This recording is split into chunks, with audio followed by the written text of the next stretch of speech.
time, and I call the member for Fisher. Thank you, Madam Deputy Speaker. Since my election to Parliament, I've had the honour of meeting a great many current and former members of the ADF. In July last year, I travelled with members opposite to the Middle East to take part in the Australian Defence Force parliamentary program. We spent 8 days embedded with the men and women of the ADF, and I had the opportunity to speak to them about the challenges that they face and their expectations for their lives after service. I've also spoken at RSLs all over Fisher, including at the Caloundra RSL AGM. I've met with veterans groups and encountered many current and former servicemen and women through my Fisher Defence Industry Initiative. I've even had the privilege of meeting one of my constituents, who is the veteran of HMAS Voyager, or the Voyager disaster, the famous Bernie Verweyen, which every law student would be aware of in the matter of estoppel.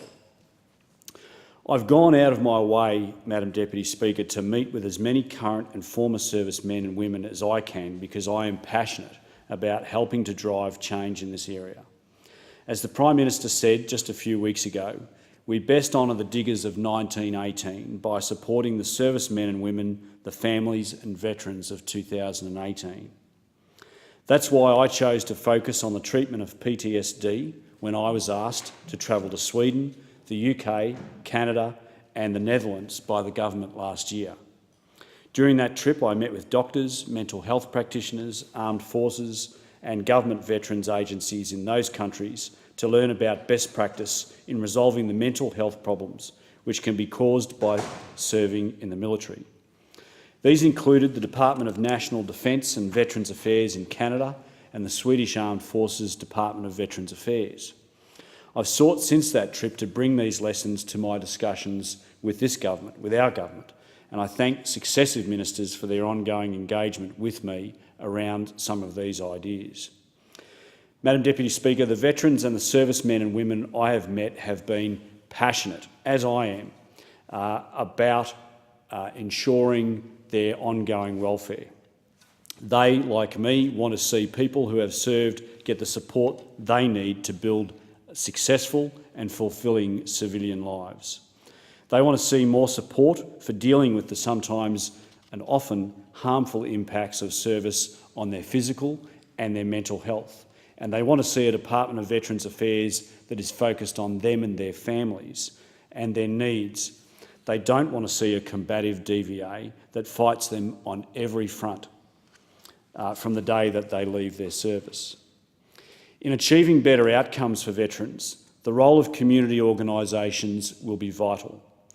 There are around 17,000 veterans living on the Sunshine Coast, and our community comes together to provide what support we can.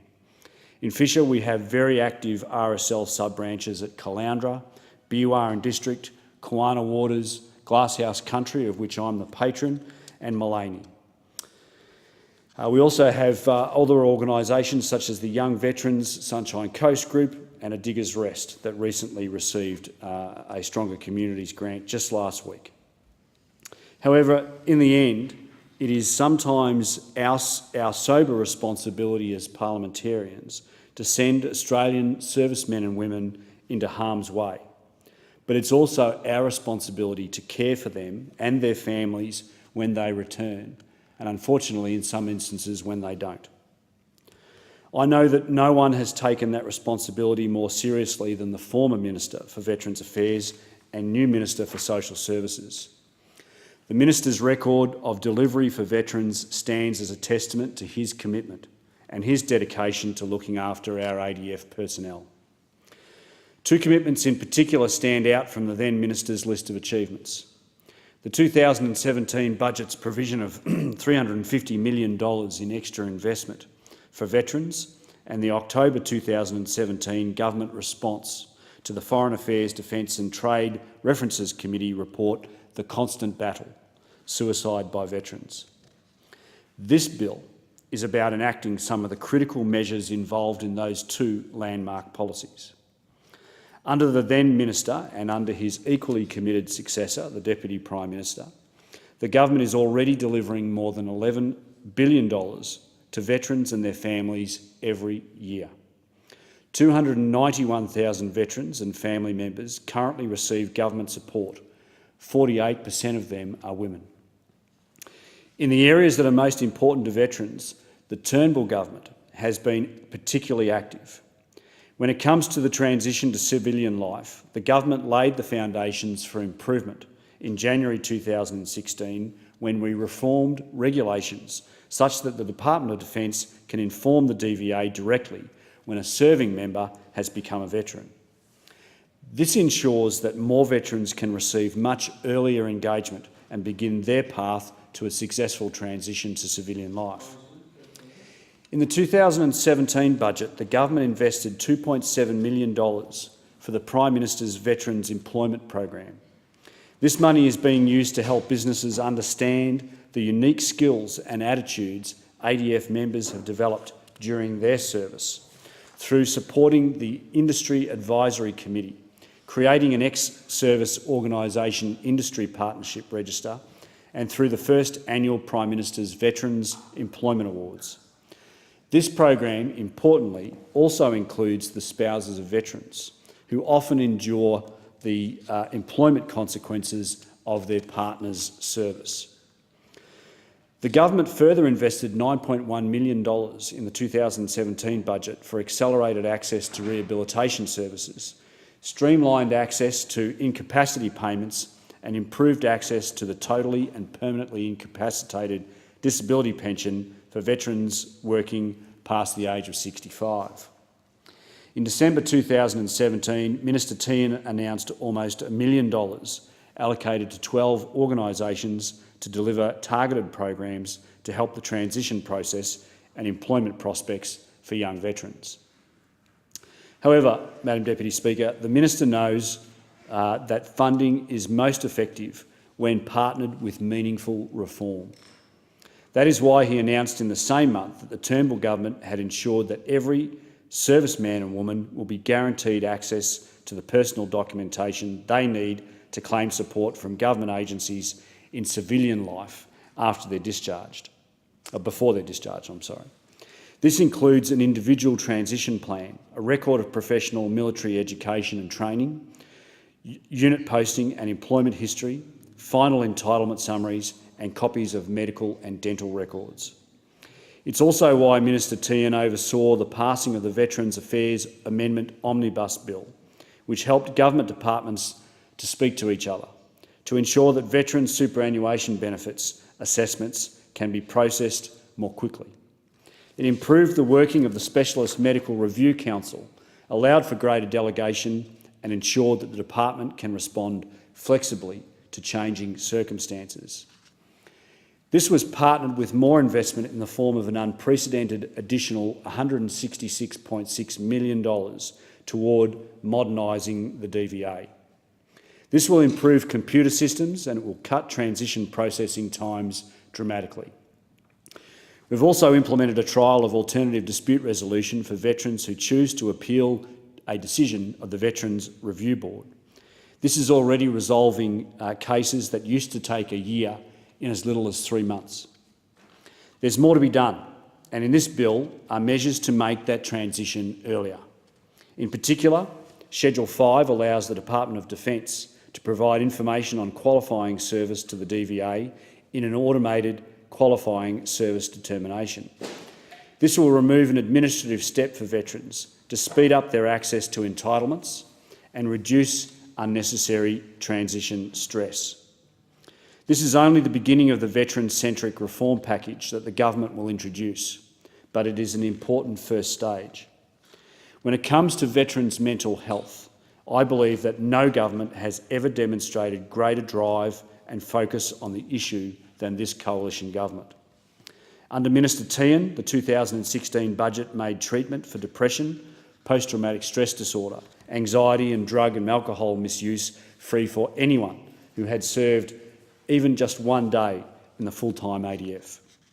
The 2017 budget went further for veterans, including an extra $33.5 million to extend that coverage to all mental health conditions, without a need to prove that the condition is related to their service and without a cap on funding.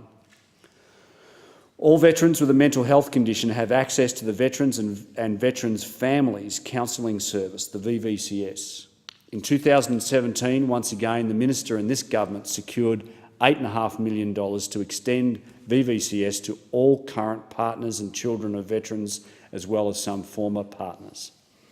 More recently, more than $640,000 is being provided to community groups supporting veterans under the latest round of the Veteran and Community Grants Program, adding to the $800,000 delivered under Round 1. These grants provide support for some of the simple things that can make all the difference to veterans' mental health, like bus trips to reduce social isolation, computer equipment, equipment for men's sheds, or the refurbishment of RSL facilities. This bill delivers on critical additional measures announced by Minister Tehan in the government's response to the Senate inquiry in October, which need the support of this House and the other place. The government committed $9.8 million last year to pilot new approaches to suicide prevention and improve care and support available to veterans. These included the Coordinated Veterans Care Mental Health Pilot, which is the subject of Schedule 3 of the bill. This health pilot will incorporate new technologies to provide specialist, light-touch, cognitive behavioural therapy, critically in rural and regional Australia. In October 2017, Minister Tehan also announced a further $31 million to support veterans' mental health as part of the government's response to the Senate inquiry into veteran suicide. Portions of this investment will go to a new veteran payment which forms Schedule 2 to the bill for financially vulnerable veterans with a mental health condition.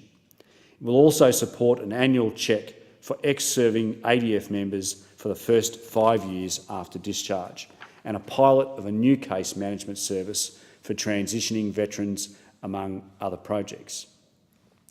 Madam Deputy Speaker, this government understands its responsibilities to our veterans. We have listened to the voices of 300,000 former ADF personnel and their families, and we are doing all we can to honour their service and their sacrifice. The government understands that doing right by our veterans will take investment, and we also know that it requires fundamental reform. Minister Tehan delivered a great deal of both for ex-service personnel, and this bill is part of the current minister's vigorous pursuit of the same. Madam Deputy Speaker, I would like to join with the remarks of the previous speaker, and in relation specifically to the importance of bipartisanship in relation to any issues involving veterans. We, as members of Parliament, as I mentioned earlier, have a course, unfortunately, to send our men and women overseas. We have a responsibility to ensure that we look after them when they return. And that responsibility falls on every single one of us in this place. And there's perhaps no greater importance for us as parliamentarians to work together in a bipartisan manner to bring that into effect. And I would like to congratulate the Shadow Minister and those opposite for the bipartisan approach that they do take in relation to this portfolio. I think it is a worthy and certainly an honourable thing for them to do in this case. It's unfortunate that we don't get that on all issues, but on this issue there is none more important. The process of investment and reform is ongoing, and I know that the government will continue to work with the Transition Task Force and others to do more. I look forward to contributing to that important work with the future Minister for Veterans Affairs when he or she is appointed. In the meantime, this bill is a vital part of our pragmatic, consultation-driven changes, and I commend the bill to the House.